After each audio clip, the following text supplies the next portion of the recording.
Hello and welcome to the Northwest Cooking Show. I'm your chef, Uncle Roy.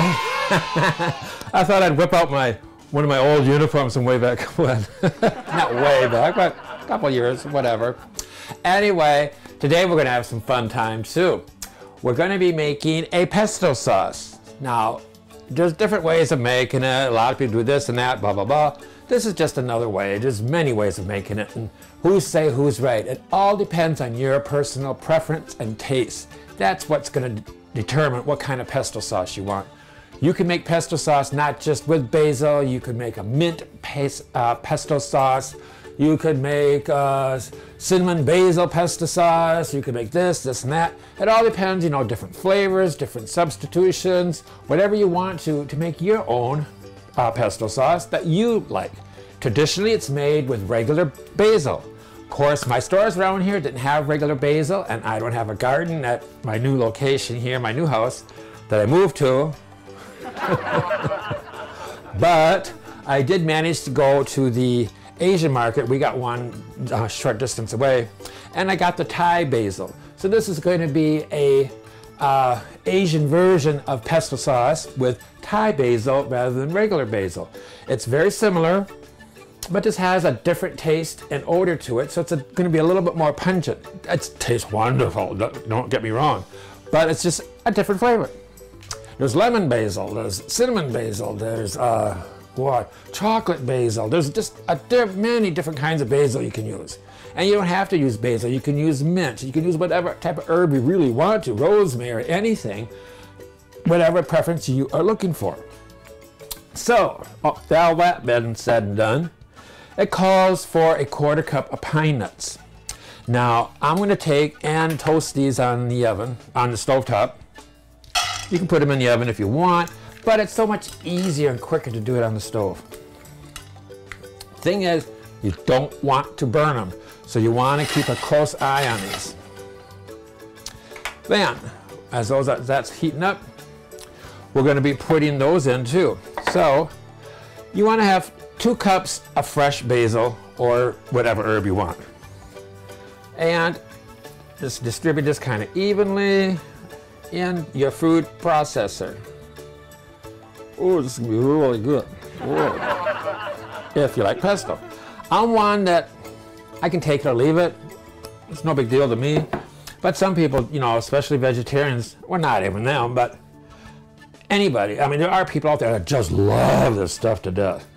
I'm kind of closer that way with hummus than I am with basil. This personal preference. It's all personal preference. But these are the ways of making it similar to everything else. So we need 2 tablespoons or 2 cups of the basil, and we need 2 teaspoons of fresh garlic. And again, I have minced garlic from dollar store. So much cheaper than the buying it from the regular store, that's for sure. So we just need 2 teaspoons of the garlic. And we need the pine nuts. See how they're doing? The reason why we're toasting these is that it brings out the essential oils in your nut. So these are roasting up just fine. We're just going to let them just go a little bit longer, and I'll be right back. Okay, now my pesto's done. Did you see me make it? Oh. I forgot to turn the camera on at this segment. I'm like, oh my God, no. Anyway, I'll go over it with you again. So we had the 2 cups of basil in there, 2 teaspoons of the garlic, 1/4 cup of the roasted pine nuts, and we buzz that up for about a minute or so, and then we add a half cup of oil.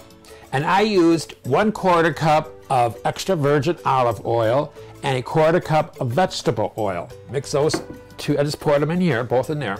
So I have a half cup of oil, and then you just drizzle it into your food processor, you know, just drizzle it in. Now the thing with this is that you can make this into any consistency that you want. I don't like it real thick. I don't like a thick paste. Because when I spread it, I want it to be spread more like a mayonnaise, you know, but I don't want it runny like soup either. So when I did the half cup of oil in there, it was just a titch on the thicker side. I added just a teaspoon of oil. I drizzled in another teaspoon, and that was perfect. I got the consistency that I want. Now the other thing too is, first we had the basil, garlic, and nuts. Buzz that up for about a minute. Then scrape remember to scrape the bowl, put that back, put the top back on, and then we turn it on and add the oils in a slow, steady stream. Not too slow, because you don't want it, we're not making mayonnaise, so you don't want it all thick. So just drizzle in a slow, steady stream. And then you get the pesto. We got it just fine. Just turned out perfect. So that's our pesto sauce. Oh, okay. The other thing I would do is half cup of Parmesan cheese. Now, I've got the powder, which is cheaper, and I put that in the dry ingredients. Then drizzle in the oil. So it's a half cup of Parmesan cheese. Because it's powder, that's why I added it into the food processor to blend it all in together. Now, if you're going to use fresh Parmesan, you can use Parmigiano Reggiano, as Marianne Esposito would say. Ciao. I love her. She kills that on the Food Network.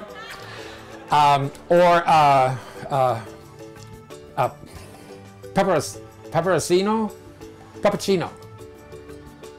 I think that's what it is. Pepperoncino. That's another Parmesan cheese. You want to grate that, and you want to put that, as this is all done now, because if you didn't have the Parmesan in here, and you're going to put in the fresh grated Parmesan, you do it up to this step, put this into a bowl, then add your shredded Parmesan cheese, your fresh shredded, into that mixture, and then just mix it with a spoon. Because it's shredded, you don't want to take and pulverize it and mix it all up in here. You want to be able to see that cheese in your pesto sauce to make a much more nicer presentation. But if you use the powder, you blend it in with the dry ingredients before adding the oil. It's that simple. Sounds complicated, but it's not. It's very easy. Just that powder gets mixed in, and the fresh you want to keep at the end because you want a nice presentation. You want to see that cheese in there. So now we're all done with the pesto sauce. So now what? Oh, you can put this in anything. One of the things that's really good that I've discovered is pesto pizza. You've got that out at the restaurants and stuff.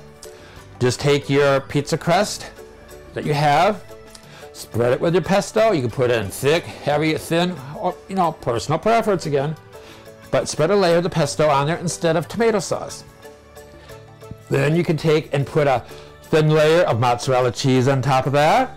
Then add your vegetables, whatever you want, thin sliced zucchinis, peppers, onions, whatever, on top of that. Even meat if you want. That's, if you want it, meat on there, fine.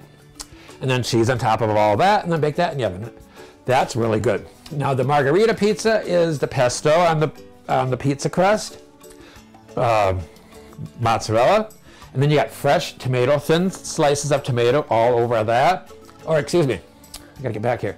The pesto, the cheese, whole basil leaves. You can put that on top, sprinkle those on top, not real thick, just scatter them. And then slices of whole tomato on top of that, and then more cheese, and then sprinkle a little Parmesan cheese on top of that, and boom, in the oven. There you go. That's the margarita pizza, and that's really delicious too with the fresh pesto. But now this is fresh pesto. There's different ways of saving this. Put this in airtight container, Tupperware container, or a Ziploc bag, keep in the refrigerator. It should last about 2 or 3 weeks. If you make small batches, you can use it up quicker. If you make a large batch, it might turn rancid on you. So this is good enough for, family of 4, etc. And it's, depending upon what you make and how often it's going to last. If you're not going to use it, you can freeze it. The thing is, you just take and put this in ice cube trays instead of, water.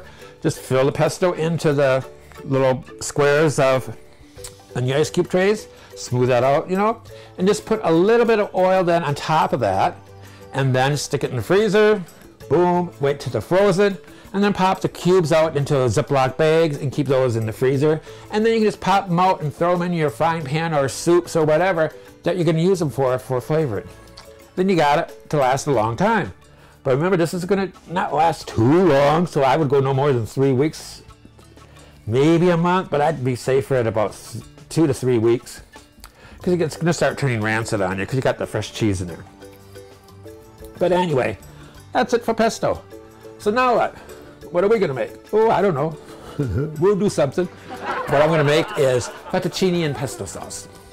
And that's so simple to do, but it's very easy and very delicious. So I'm going to turn up my frying pan on. And, oh, I got my oils over here. I'm just going to sprinkle, since I'm doing this pesto-y, I'm going to use my extra virgin, or this is where I would use regular olive oil instead of extra virgin. This is more expensive. I don't want to be throwing it in the frying pan. But even the regular olive oil is expensive too. But you just pour in a little bit. So I'm just using my vegetable oil. And I'm putting in, about a tablespoon. That's a little slight less. There we go, about a tablespoon. Personal preference, whatever, how much you're making of what. Then I'm gonna get my fresh garlic here, or my canned garlic, minced garlic here. And I'm just gonna put in about a teaspoon. Smooth that around. And we're just gonna let that heat up so that the natural oils come out of the garlic, make it more fragrant, tastes much better. Put the heat up. It shouldn't take too long since we already had it on there for the pine nuts. And we're gonna take and just add this to the frying pan. Now remember, when cooking pasta, get your water to a boil, add your pasta. Now, the French, Europeans, etc., kind of shy or think of it as a bad thing to do. Breaking up your pasta like spaghetti and fettuccine and putting it in, like we Americans do. They put it in whole, because you're not going to make it, if you're making it whole, why break it up? You know what I mean? We do it so it's easier to eat. But they kind of frown upon that. They like to keep it whole. But anyway, and then you put in your pasta, and that first minute, make sure you stir it at least 3 or 4 times. And then every time you walk by the pot, give it a stir. And that's what makes it stick, is if you don't stir. The stirring is what keeps it from sticking. So I'm just putting in some pasta there. We're going to heat this up. Well, it's already hot. But I'm just going to heat this up with the garlic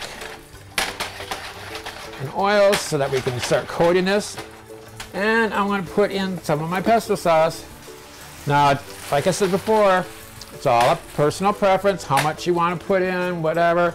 But for this amount of pasta, I got, I don't know, good hefty handful. I'd say about 2 cups of pasta in there. I'm going to put in about a tablespoon of pesto. And along with that, I'm also going to take and put in some fresh tomato. Now, if you have this out of your garden, even better.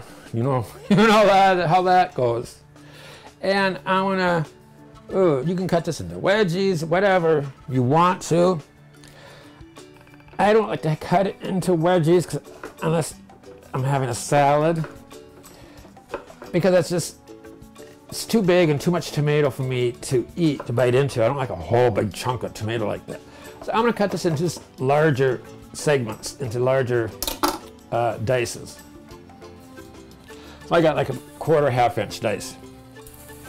I'll put that back on the heat. See, off and on, off and on. I wish I had the gas. Oh. And then we're just going to take and mix this all together. I just want to break up that pesto so that it gets mixed around into the pasta, so there's all one big lump in there. You know, because you got to distribute it amongst the pasta. And then we just flip or two. This one. And I still, even though I can flip it, I still like to stir it so often, because you want to break up that pesto so that, evenly spreads. If you just keep flipping, it's just going to be a big chunk. It's not going to break down that much. And so this is very simple. That's all we're doing. Pasta's already hot now, and the pesto is too. Warm up those tomatoes. And that's it. It's all done. Now, like I said, it's all personal preference on this. If you want to put in a lot of pesto sauce or not. And let's see. Get a red plate. You know, my colors are red and Kelly green, dark green. Those are my signature colors. I try to do everything in reds and greens if I can. Kind of Martha Stewartish. So then I'm just going to place my pesto pasta on a plate here. And don't put a hot pan into your dishwater or whatever. It's going to warp it. I had one of those squares, flat sandwich pans, you know, for like, you know, grilled cheese, whatever, the flat one. Roma used it. They don't know nothing about cooking. They stick the hot pan into the cold water or whatever, and of course the whole thing's all warped now. And you know, you don't have a flat, even surface. Oh, did I do that? Yes, you did. You know, if you don't know how to cook, then don't touch somebody else's equipment. I don't mind people using it as long as they know how to use it. Doesn't hurt to ask. So, I just put that on, serving platter. Now, like I said, if you're making a large amount, put a big platter, and for your family, whatever, and put it in the center of the table, and they can just help themselves. But then you sprinkle a little Parmesan on top. Where's Marianne? A little Parmigiano Reggiano. I just get the biggest kick out of her. She just kills her. She's got a huge cooking school, too. She's got quite a few of them, I think. She has one over in Italy, but I think she has one in, is it California or New York? Somewhere. She's got them. But this is our pesto pasta with our fresh homemade pesto sauce and tomatoes. So dig in, and I hope you enjoy this one. Okay, that was lovely, wasn't it? The fresh pesto sauce and then the pasta. Oh, yummy, yummy. Ooh, is that good? Now we're going to make another sandwich. Another sandwich. Oh, yummy, sandwich. Oh, I wish you were here. Oh, sandwich. Oh, she come running if you heard that word.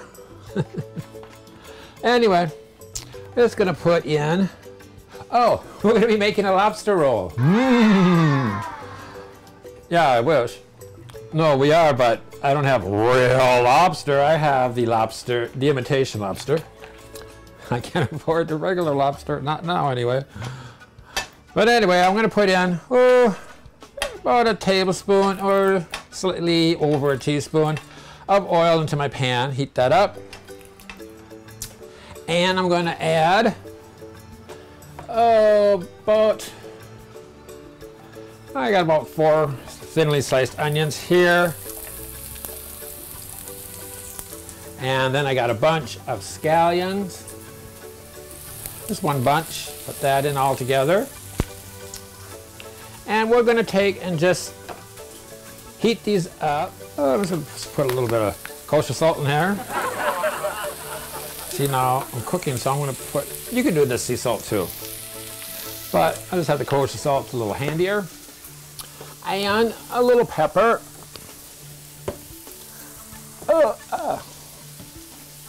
Where'd it go, Callie? Oh, wait a minute. And just a titch of pepper in there. All the preference. And we just slightly wilt those, that's just right. And then I'm going to add my lobster meat.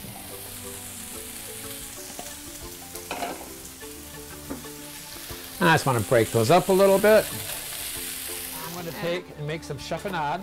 Now, chiffonade is the term used in cutting lettuce.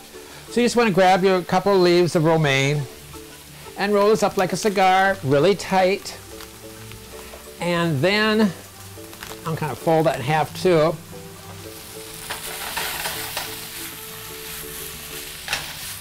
I'm just take that off and just let that heat back so. And then you're going to take and slice this into real thin slices, like about 1/8 to 1/4 inch, almost 1/8 inch wide.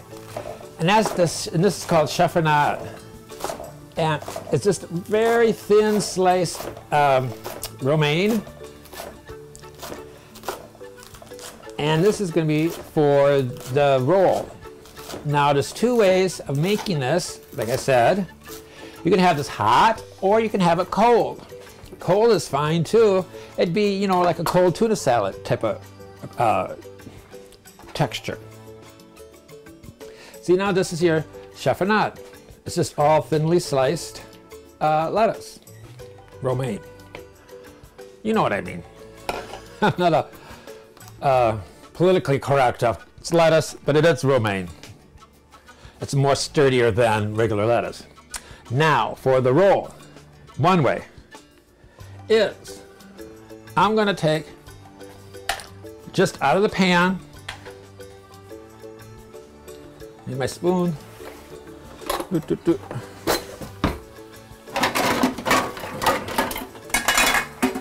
and I've got a nice pretzel roll here. Oh, I don't need to put that oven on, stove top. And this is pretzel roll. These are really nice, tasty too.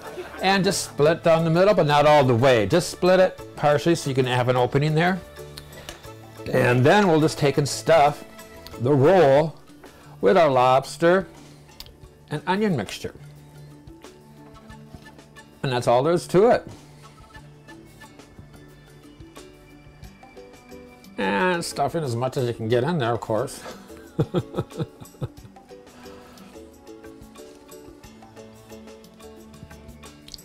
And then we're just going to take some melted butter and I'm just going to just slightly brush the sides of the roll.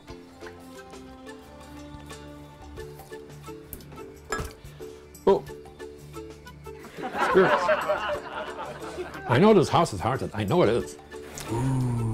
I haven't seen him, but I've heard him.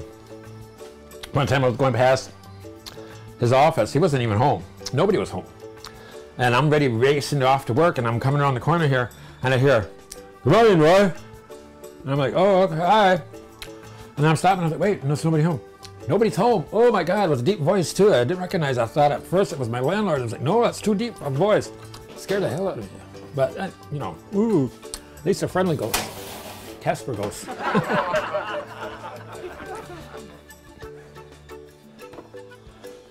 So anyway, then we put this in the oven until it's lightly toasted. I got it at 350 for about maybe 10 minutes at the most. We just want to toast up that bread slightly. We don't need to cook it and bake it, you know, and get it all hard. We just want to slightly toast it, warm it up. Now, the other way. I'm going to take my roll and cut it horizontally this time, but not all the way. I don't want to have two separate buns. I like to have it, you know, just all the way to the edge there. And remember the aioli we made? I still got some.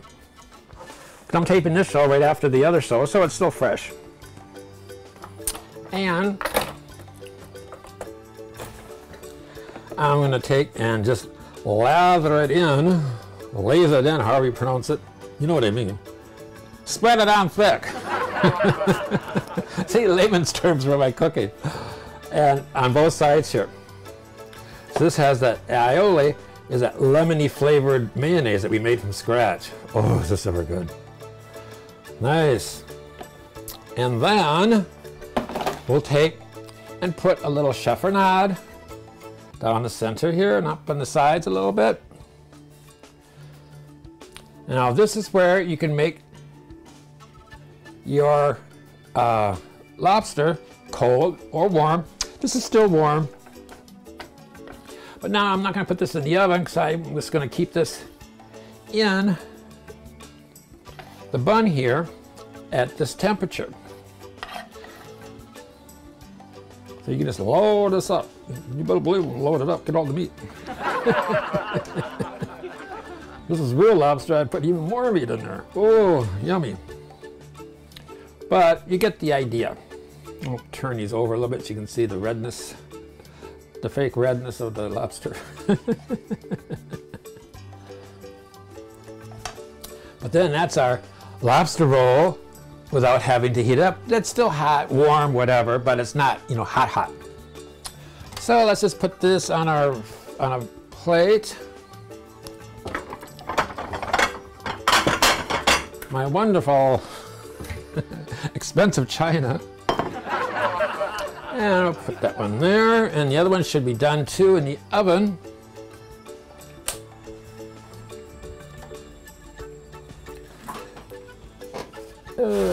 Oh, yes, yes, yes, yes, yes. Nice and shiny that is. You gotta be careful here, now this is gonna be hot, hot, hot. I don't have my regular tongs. Just slide it down there. Hot, hot, hot. Ooh, there we go. I still got a little bit of lobster meat in there. Let's top this off. Just want to use it all up. Of course I do. I'm not gonna waste this. No way. And this is, and Callie right here, he wouldn't be touching this. No way. This is Uncle Roy's treat. There we go. Let's sprinkle a little bit of that scallion on top for a little garnish, a little presentation. And this is our two versions of lobster rolls. Then I'll just put these together and show you everything we made today. And here's our two fabulous dishes. The homemade pesto, and we made a pesto fettuccine with a little Parmesan on top. And then our two versions of lobster rolls. One that is cut into vertical, and you can have this cold with a little chiffonade of romaine on the bottom. And then the hot one, you butter the sides, stuff it, and then bake it for about 10 minutes. So we hope you enjoy these wonderful homemade dishes. Excuse me, eat healthy, be safe, and spread the sunshine. Bye-bye.